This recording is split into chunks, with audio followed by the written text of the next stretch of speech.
ভিক্ষুক রাস্তা দিয়া যায় আর জমিদারের পুত্রবধূও যায়।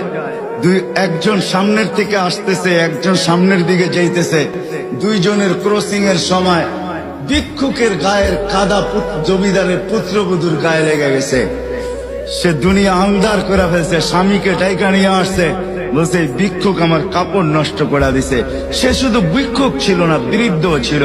বৃদ্ধ ছিল না শুধু, জীর্ণ ছিল, শীর্ণ ছিল। শরীরে কাপড় ছিল না, ফাটা চিরা কাপড় ছিল।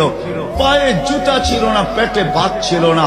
জমিদারের পুত্র সইতে পারে নাই, যৌবনী শক্তি সয় কি কইরা তার স্ত্রীর গায়ে ভিক্ষুকের কাদা। বস সমগ্র শক্তিকে হাতে একত্র করা বৃদ্ধের কালে বসায়। বৃদ্ধ কিচ্ছু বলে নাই, শুধু উপরের দিকে তাকায় দুই তিনটা শব্দ উচ্চারণ করছেন।